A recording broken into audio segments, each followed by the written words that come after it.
Thanks. I'd like to follow up on your comment about catharsis.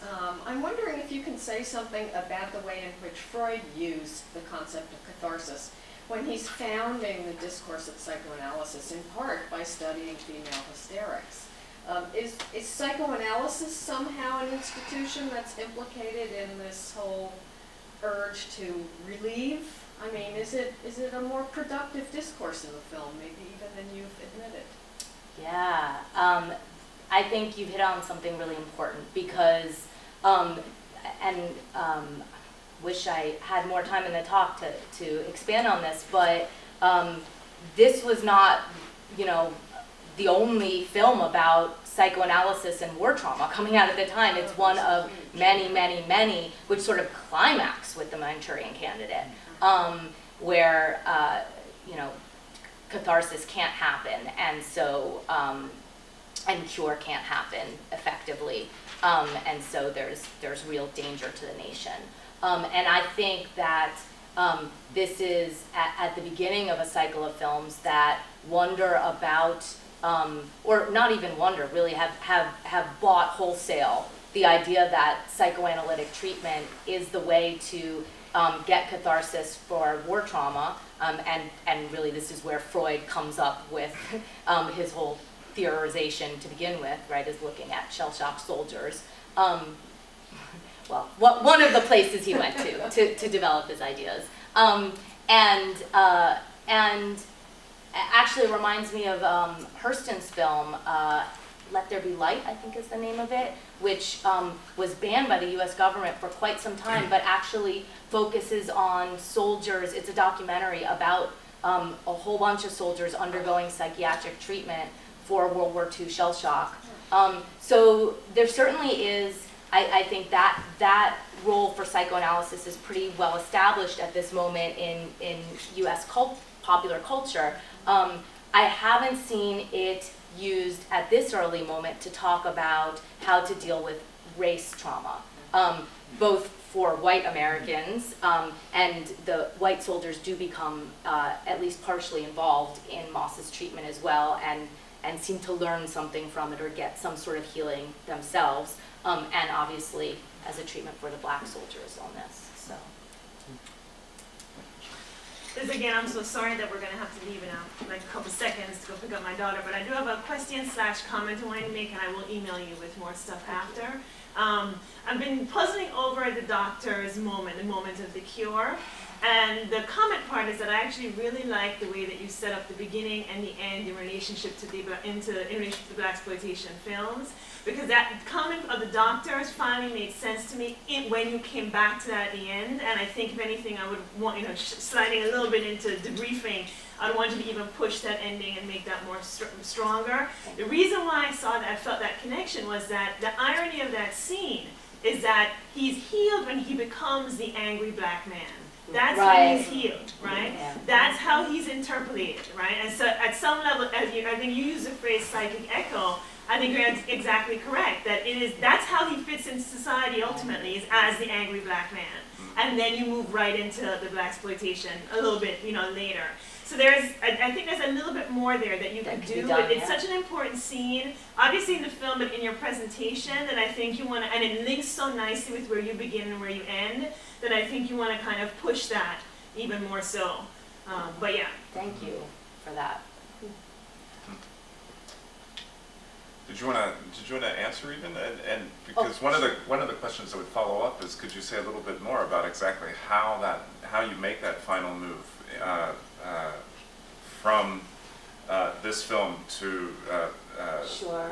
to Sweet Sweetback's Badass Song or Yeah. Shafter? Yeah, how does that work? Okay, sure. I guess two things. Just specifically, you're so right, and I guess what keeps this figure stuck where he is as a transitional figure, what I argue is a transitional figure, is that he gets to be the angry black man for like a second, and then he collapses into the arms of the beneficent father, who calls him Peter and says, "Time, if only we had more time."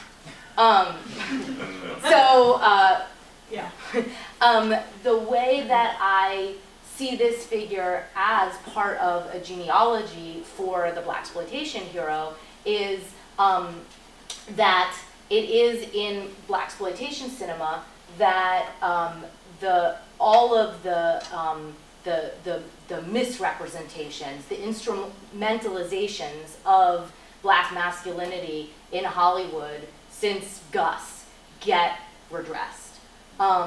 And though that figure very quickly becomes its own thing when it's co-opted by the Hollywood machine, and we can debate the productiveness of what that image becomes in terms of shifting representations, there is a moment in Sweetback, which is so experimental a film and really shows a coming to consciousness of a would-be black militant, or in a much more straightforward kind of guerrilla film like The Spook Who Sat by the Door, which was produced by Avon Dixon, directed by Avon Dixon in '73. And in that film, the black soldier, he's a veteran actually, and he is militant throughout, but knows how to hide under the cover of a various host of characters, including the Uncle Tom. And so that film very, very consciously foregrounds the ability of a conscious, radicalized black man to use all these representations, which exist because of popular culture, like Hollywood, to use those as part of his weaponry. Much as Ellison points out with his character in Invisible Man at the beginning in the prologue. So I think that in a way the genealogy is really simple and very clear, but it's not something that we've really talked about in the past, I think, because of the way in which the blaxploitation protagonist has been so marginalized as this kind of bad representation of where Black America should have been going in the 70s.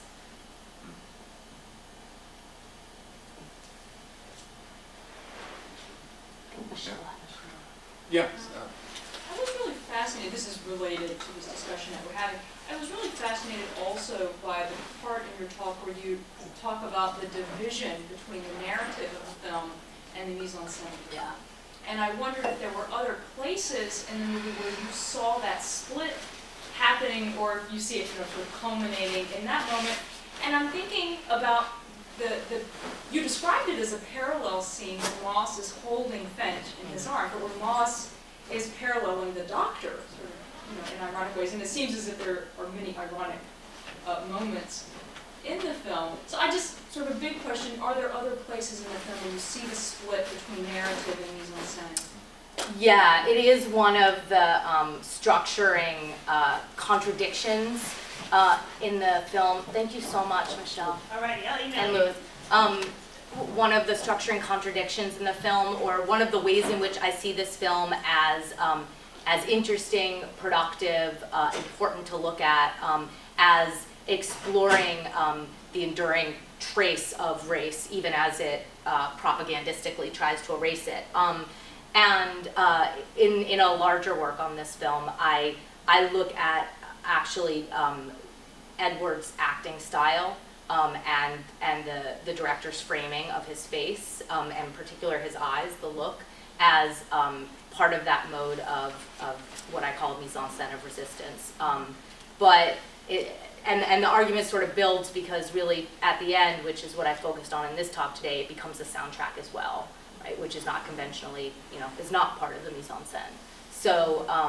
So it's as if the film were in battle with itself to a certain extent, and by the end of the film, though the narrative seems to resolve things in a rather conservative manner, all the other elements of the film have kind of gone haywire to make sure that we are left with a kind of invisible spectacle of racial violence. Thank you guys so much. Yeah. Let me. Should we move into the? I've got one last question, but we could move. I don't know if Do it. I've been wondering about the fact that it's the Japanese soldiers who are torturing the white character. Yeah. Can you just parse what's happening with that kind? Does it matter that it's racial and violence inflicted upon the white? Yeah. Yes. sorry, I didn't mean to say of course, but yes, absolutely. We won't say that at the real job talk. Makes me feel smart. Yeah, no, I it's got it The, right. you're so smart. Yeah. The violence is always racial in this film. In my first chapter of my dissertation, I look at the way in which the earlier image of the black soldier, this sort of reconstructed, dignified black soldier, is constantly shown in integrated units, but always against a backdrop of a more pathologized race, and that's usually the Japanese. But what I find really interesting in this film is that the Japanese never appear. They are off-screen all the time, as is racial violence. So the suppression of their image seems to me to be part and parcel, and there could be really interesting work done there, of the suppression of graphic racial violence. Instead, we just have the racial slurs and self-violence by the soldier. So I think there is a connection there. Thank you. Is there any last questions? I have one. Yeah, please. One thing, I really loved your explanation of the figure of the Black hysteric. And one thing I was wondering is what happens to this figure when it's placed, I guess, in the hands of a Black woman writer. And here I'm thinking of Toni Morrison and Sula and the character of Shadrach, and how this is a presentation of a shell-shocked soldier who's abandoned by the army and who finds a home with an all-Black community. And I was wondering if you had any comments on this connection. Wow. I think you made the best comment I could make on it already. Haven't read Sula for a while. But that's a really interesting and I think important question to think about, how the image changes. I mean, we're no longer talking about imagery, but how the representation or how the trope might figure differently in a much later than post-war narrative, and treated by a female writer whose work usually focuses on Black communities. So I'm certainly going to be looking it up when I get home. Thank you. Great. But, Fumia.